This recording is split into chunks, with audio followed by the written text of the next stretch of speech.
মেঘকুঞ্জের ইলশে গুড়িয়ে লেখনীতে মিশগুণ পর্ব নাম্বার ১১। অনুভব ভাবা জায়গা খেয়ে তাকিয়ে রইল। এমন কবিতা সে বাপের জন্মেও শোনেনি। ওহি একবার ইচ্ছের দিকে তাকাচ্ছে, একবার ভাইয়ের দিকে তাকাচ্ছে। হুট করে হেসে ফেলল। তাকে হাসতে দেখে তাল মিলানো ড্রাইভার নিজেও। এভাবে সারা রাস্তা গল্প করতে করতে ঢাকা পৌঁছালো তারা। কালকে হোস্টেলে উঠিয়ে দেবে, আজকে অনুভবের ফ্ল্যাটে থাকবে দুজন। এমন পরিকল্পনা করেই এসেছে ওহি আর অনুভব, তবে এই বিষয়ে ইচ্ছা অবগত নয়। গাড়ি এসে থামলো একটা অ্যাপার্টমেন্টের সামনে। অনুভব গাড়ি থেকে নেমে যেতে যেতে ওদের নামতে বলল। কিছু ব্যাগপত্র নিচে নিয়ে বাকিগুলো ড্রাইভারকে নিয়ে আসতে বলল। যেহেতু ওহি এখানে আগেও থেকেও এসেছে, তাই সব কিছুই তার চেনা। ঝটপট গাড়ি থেকে নেমে পড়তে লাগলো। ইচ্ছে তাকে স্বাভাবিক কণ্ঠে বলে, এটা কি হোস্টেল? না না, এটা আমাদের ফ্ল্যাট। আজকে এখানেই থাকতে হবে, কালকে আমরা হোস্টেলে চলে যাব। এখানে কে থাকে? বেশিরভাগ সময় ভাইয়া থাকে। ইচ্ছে মাথা নাড়িয়ে নেমে পড়ল। সারা রাস্তা বক বক করে মাথা ব্যথা করছে। হাঁটতে হাঁটতে গিয়ে লিফটে উঠল। সবার আসার আগে সেখানে হাত দিয়ে দাঁড়িয়েছিল অনুভব। ওরা আসতেই চালু করে দিল। কয় তলায় যাবে? ৭ তলায়। ও। অনুভব কিছু একটা ভেবে বলল, তোদের নিশ্চয়ই ক্ষুধা লেগেছে। ওহি মাথা নাড়িয়ে বলল, ভীষণ। ঠিক আছে, আমি তোদের রেখে খাবার নিয়ে আসছি। ইচ্ছে এতে নাকচ করে বলল, না না, আমি বাইরের খাবার খেতে পারি না, আমি রান্না করব। অনুভব আর চোখে তাকিয়ে গম্ভীর কণ্ঠে বলল, ওহি তোর সই থেকে শুনে নে, পারবে নাকি? ইচ্ছে অপমানিত বোধ করলো। বলল, ও কেন জিজ্ঞেস করবে? আপনিই জিজ্ঞেস করুন। ঠিক আছে, রান্না জানো? ইয়েস। ইচ্ছে সব পারে। বেশ পারে। কিন্তু আমি আর বাইরে যাব না। রান্নার জিনিসপত্র আছে তো আবার? সব আছে। কথা বলতে বলতে গন্তব্যে পৌঁছালো সবাই। অনুভব আগে গিয়ে চাবি খুলে ভেতরে চলে গেল। ইচ্ছে রুমে ঢুকেই অবাক হয়ে গেল। এত সুন্দর পরিপাটি করে রাখা সব কিছু। কে বলবে এখানে একটা ছেলে থাকে? ওহি তোরা ফ্রেশ হয়ে নে। আমিও ফ্রেশ হতে গেলাম। অনুভব চলে যেতেই ওহি আর ইচ্ছেও একটা রুমে চলে গেল। ইচ্ছে ফ্রেশ হয়ে আসতে ওহি গেল ফ্রেশ হতে। ইচ্ছে এদিক ওদিক তাকিয়ে দেখছে সব কিছু। উঠে দাঁড়ালো, হাঁটতে হাঁটতে বেলকনির দিকে গেল। দোলনা দেখতে পেয়ে তো খুশিতে মনটা নেচে উঠল। চট করে গিয়ে বসে পড়ল।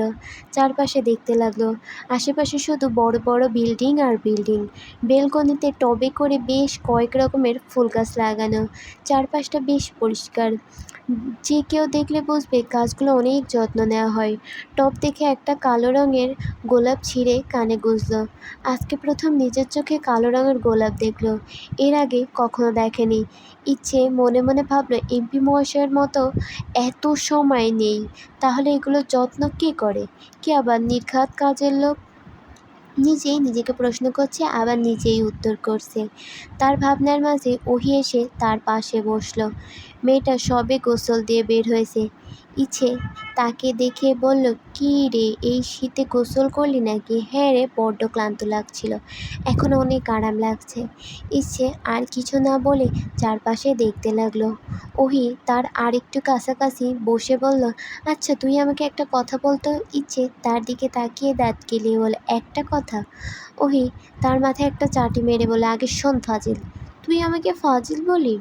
না, কই, তুই কেন ফাজিল হবি? আমি ফাজিল। ইচ্ছে সাথে সাথে বলল, না তুইও ফাজিল না, তোর ভাই ফাজিল। ওই চশমাটা টেনে ভালো করে পরে নিয়ে বলল, তুই সব সময় আমার ভাইকে কেন টানিস বলতো? গাড়ির মধ্যে কি কবিতা বললি, আবার চিঠি দিস উল্টো পাল্টা, তোর ভয় লাগে না? ইচ্ছে হেসে মাথা নাড়িয়ে না বোঝালো, অর্থাৎ তার ভয় লাগে না। কেন লাগে না? ইচ্ছে পা উঠিয়ে বেশ সিরিয়াস ভঙ্গিতে বসে বলল, তার 3টে কারণ আছে। কি কি? প্রথমত, তোর ভাইকে আমি অনেকবার দেখেছি, তাই তাকে বাড়ির কাছের মানুষ লাগে। দ্বিতীয়ত, তোর ভাই আমাকে কিছু বলবে না আমি জানি। হেই বেটা তো ভদ্রলোক, মাইয়া মানুষদের কিছু বলে না। তৃতীয়ত, আমি রাজনীতিবিদদের পছন্দ করি না। আর চিঠিতেই গ্রামের মানুষের সমস্যা জানিয়ে, এটা আমার দায়িত্বের কাতারে পড়ে। বুঝেছিস, ভদ্রলোকের ভদ্রবইন। ওহি বড় বড় করে তাকালো। সে আগে ভাবতো হুটহাট এমন কাজ করে এই মেয়ে, কিন্তু এখন বুঝলো না এই মেয়ে তো পরিকল্পনা করেই সব করে। অনুভব রুমে এসে ফ্রেশ হয়ে বিছানাটা আগে সুন্দর করে গুছিয়ে নিল। বড্ড ক্লান্ত লাগছিল। তবে শুয়ে পড়ার আগে বাড়ি থেকে কিছু জামাকাপড় এনেছে, সেগুলো ব্যাগ থেকে বের করে বিছানার উপরে রাখতে লাগলো। এখানে আগে থেকে কিছু কাপড় ছিল, তবে প্রয়োজনের তুলনায় খুব কম, তাই এবার সাথে করে নিয়ে এসেছে।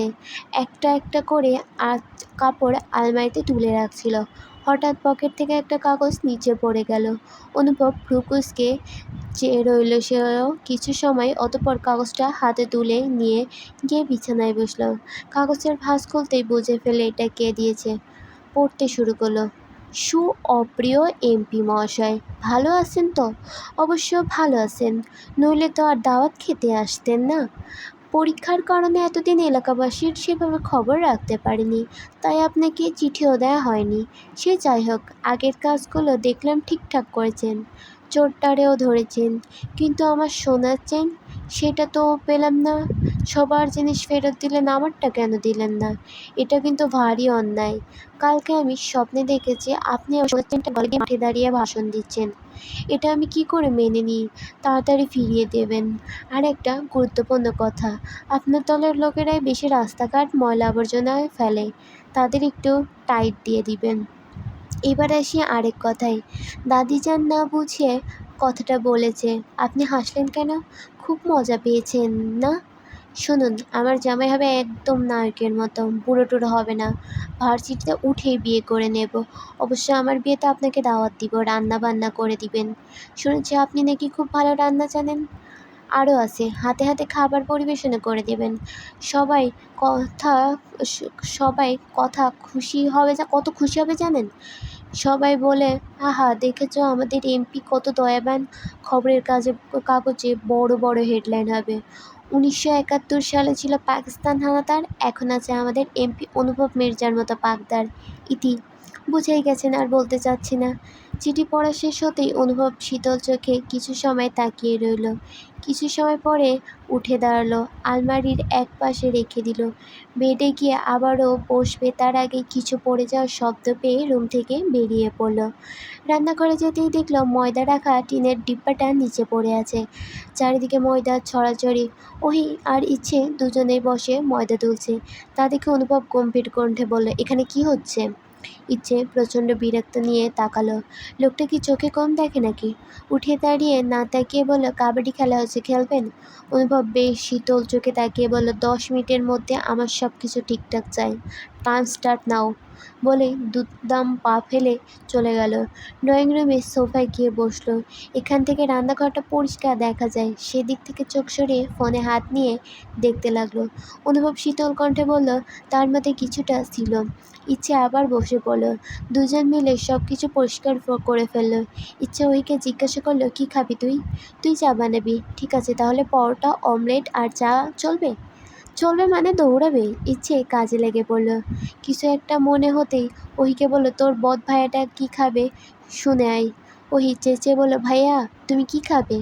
অনুভব ফোন থেকে মুখ না সরিয়েই বলল, যা বানাবি তাই খাবো। ইচ্ছে পরোটা বেলতে লাগলো। ওই নিজেও বায়না ধরল সেও বানাবে। ইচ্ছে তার কাছে নিতেই ওহি বেলতে গিয়ে প্রথমেই বেলনা ফেলে দিল। অতঃপর ময়দা দিয়ে চারপাশে ছড়িয়ে ছিটিয়ে একাকার। ইচ্ছে রেগে গিয়ে তার কাছ থেকে বেলনা কেড়ে নিয়ে বলল, খুইশটা মহিলা, এটা কি করলি? সামান্য পরোটা বেলতে পারিস না? তোর জামাই কি বিয়ের পরে তোকে কাজ না করিয়ে আলমারিতে তুলে রাখবে নাকি? ওই চট করে রঙ্গনের কথা মনে পড়ে গেল। সেদিনের পর আর তার সাথে কথা হয়নি। না সে ফোন দিয়েছে, না ওই ফোন দিয়েছে। মনে মনে ঠিক করেছে তাকে কল না দিলেও সেও দিবে না। বাচ্চাদের মতো ফেস বানিয়ে বলল, আমি না হয় একটু পারি না, তাই বলে এভাবে বলবি? আমি রান্না পারি না, এটা কি আমার দোষ বল? আমার জামাইয়ের কপালের দোষ। ইচ্ছে তার দিকে তাকিয়ে হাসলো, গাল টেনে বলল, ওলে বাচ্চাটা কাঁদে না। দোয়া করি তোর কপালে এমন জামাই জুটুক যে তোকে রান্না করে খাবে। তাদের গল্পের মাঝেই তারা দিল অনুভব। ড্রয়িং রুম থেকে চেঁচিয়ে বললে, আর কয়দিন লাগবে? ইচ্ছে মুখ ভেঙচি দিয়ে ঝটপট কাজে হাত লাগালো। সব কিছু গুছিয়ে নিয়ে নিয়ে গিয়ে টেবিলে গেল। খাওয়ার টেবিলে আর কোনো কথা হলো না। পরের দিন সকাল হতেই অনুভব ওদের নিয়ে বেরিয়ে পড়ল। আগের কোচিংটা চিনিয়ে দিল, তারপরে হোস্টেল। বেশ দূরত্ব না, কোচিং থেকে তাদের হোস্টেল 20 মিনিটের রাস্তা। অনুভব তাদের রেখে যাওয়ার সময় বারবার বলে দিয়েছে কোনো সমস্যা হলে তাকে জানাতে। ইচ্ছে জানায় কোনো সমস্যা হবে না, আর হলে জানাবে। তবে অনুভব কিন্তু তাকে টিটকারি মারতে ছাড়েনি। ওহি যখন গাড়ি থেকে ব্যাগ বের করছিল, অনুভব তখন ইচ্ছের পাশে গিয়ে দাঁড়িয়ে গম্ভীর কণ্ঠে বলল, যে কবিতা লেখো ভবিষ্যতেও দেখছি রবীন্দ্রনাথকেও ছাড়িয়ে যাবে। যাই হোক, এটা তোমার নিজের বাড়ি নয়, বাদরামি কমিয়ে দুজনেই ভদ্র হয়ে থাকবে। শোনো মেয়ে, সবাই কিন্তু তোমার সুপ্রিয় এমপি মহাশয়ের মতো নয়। এটাই ছিল শেষ কথা অনুভবের সাথে। তারা এখানে এসেছে 2 সপ্তাহ হলো। ওহির সাথে অনুভবের কথা হলেও তার হয়নি।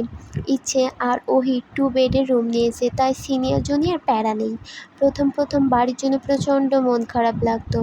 কয়েকদিন বাড়িতে ফোন দিয়ে কান্নাকাটিও করেছে, তবে ধীরে ধীরে খারাপ লাগা ভাবটাও কমে গেছে। আপাতত পড়াশোনা নিয়ে দুজনে ব্যস্ত। কোচিংয়ে তাদের 2টা ফ্রেন্ড হয়েছে, জিনিয়া আর জিহান, যমজ ভাই বোন তারা। দুজনেই বেশ মজার। ওহি আর ইচ্ছে কোচিংয়ের গেটের সামনে রিক্সা থেকে নামতেই জিনিয়া এসে ইচ্ছেকে জড়িয়ে ধরে বলল, দোস্ত জানিস আজকে আমি খুব খুশি। কেন রে, তোর কি বিয়ে ঠিক হয়েছে নাকি? আরে না, আমার ক্রাশ কালকে ট্রফি জিতেছে। ইচ্ছে কৌতূহল নিয়ে বলে, কে রে? মুনাফ আর ফারুকি। ও কি জিতেছে? জিনিয়া নিজের মাথায় হাত দিয়ে বলল, আরে বিগ বস রে, বিগ বস, তুই দেখিস না? জানিস ওকে আমার কত ভালো লাগে, দেখলেই বিয়ে করতে মন চায়। ইচ্ছে মাথা নাড়িয়ে না বোঝালো, সে চিনে না। ওহি এত সময় নীরব থাকলো, এবার কথা বলল। চশমাটা ঠিকঠাক মতো পরে নিয়ে বলল, কিন্তু ওই ব্যাটার তো ক্যারেক্টারে সমস্যা আছে। আগে একবার বিয়ে হয়েছিল, যদিও বিচ্ছেদ হয়ে গেছে, কিন্তু তার তো একটা ছেলে আছে, সাথে 3টা প্রেমিকা। তাতে কি? ইচ্ছে জিনিয়ার মাথায় একটা চাটি মেরে বলল, আমি কনফিউজড, এই ব্যাটার ক্যারেক্টার বেশি ঢিলা নাকি তোর? সবাই হেসে বলল। জিহান হাসতে হাসতে বলল, দুজনেরই। ক্লাস শেষ করে ফিরছিল, রিকশায় চড়ে ফিরছিল। এমন সময় ইচ্ছে চেঁচিয়ে বলল, ওহি ওই দেখ, ওটা তোর সেই বখাটেটা না? ওই চমকে তাকালো। সেদিকে রঙ্গন রাস্তার মধ্যে বসে আছে, মাথা থেকে রক্ত পড়ছে। রিকশাওয়ালাকে সাইডে দাঁড়াতে বলে দুজনেই নেমে পড়ল। রঙ্গন হাত দিয়ে রক্ত ছাড়ছিল। বাইক উল্টে পড়ে গেছে, ভাগ্যিস রাস্তার সাইডে পড়েছে, মাঝখানে পড়লে তো আরেক গাড়ির তলে গিয়ে পড়তো। তবে এমনি এমনি পড়েনি, কেউ ধাক্কা মেরেছে। তবে কে মেরেছে দেখার সুযোগ পায়নি। হঠাৎ কোনো ছায়া দেখতে পেয়ে উপরে তাকালো। ওহিকে এই জায়গায় দেখে কিছুটা অবাক হয়ে বলল, তুই এই জায়গা? ওহি উত্তর করলো না। ইচ্ছে উত্তেজিত কণ্ঠে বলল, ভাইয়া আপনার তো অনেকটা মাথায় লেগেছে, হসপিটালে নিয়ে যাবে। ঘুরে গিয়ে মিটিয়ে অটো ডেকে দিতে বলল। রিকশাওয়ালা তাই করলো। অটোওয়ালা রঙ্গনকে অটোতে তুলে ওদের দুজনকে উঠে বসতে বলল। হসপিটালে নিয়ে গেল। ডাক্তার ড্রেসিং করে দিতে দিতে অনেক কিছুই বলছিল। এত কথা রঙ্গনের সহ্য হলো না। সে রেগে বলল, তুই ডাক্তার মানুষ, তুই সেবা যত্ন করবি, এটাই তোর কাজ। ভাষণ দিতে কে বলেছে? ভাষণ দেওয়ার জন্য এমপি মন্ত্রী আছে। ডক্টর নিজেও রেগে গেল। অবস্থা বেগতিক দেখে ওহি ডাক্তারকের দিকে একটু এগিয়ে গিয়ে ফিসফিস করে বলল, ডাক্তার আঙ্কেল, ওনার মাথায় একটু সমস্যা আছে, কিছু মনে করবেন না। ডক্টর বোধহয় কথাটা বিশ্বাস করলো, আবার হাত লাগালো। ওহি আবারও নীরবতা পালন করলো। এবার ইচ্ছের একটু সন্দেহ হলো। ওহিকে একটা গুঁতা মেরে বলল, শোক পালন করছিস নাকি? ওহি মাথা নাড়ল, না আমি ঠিক আছি। তোর মতিগতি কিন্তু ভালো না। আর কিছু বলার আগে ডাক্তার বলল, রুগীর সাথে কি আপনারা দুজনেই এসেছেন? ইচ্ছে মাথা নাড়িয়ে হ্যাঁ বোঝালো। ঠিক আছে, একজন আসুন, আমি ওষুধ লিখে দিচ্ছি। ইচ্ছে ডাক্তারের পিছু পিছু বেরিয়ে গেল কেবিন থেকে। ওহি চুপচাপ দাঁড়িয়ে রয়েছে। রঙ্গন তার দিকে তাকিয়ে বলল, এদিকে এসে বস।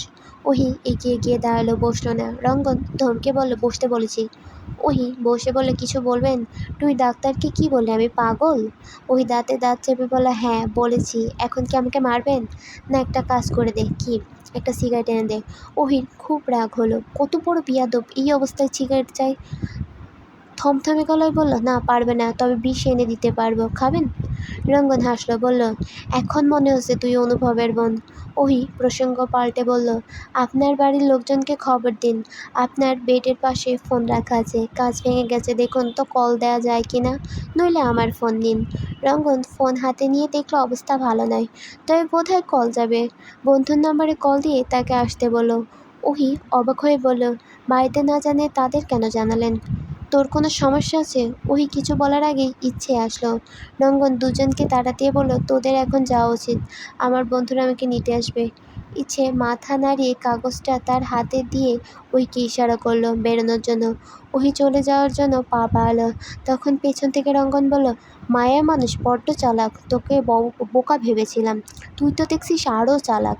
তোকে আমার প্রেমে পড়তে বলেছিলাম, উল্টো তুই আমাকে প্রেমে ফেলতে চাচ্ছিস, ভালো হইয়া যা। ওই হতভম্ব হয়ে কিছু সময় তার দিকে তাকিয়ে রইল। পুরো বিষয়টা তার মাথার উপর দিয়ে গেল। তাকে থেমে থাকতে দেখে রঙ্গন আবারও ধমকে বলল, যাচ্ছিস না কেন? এখন কি তোকে কোলে করে বের করতে হবে?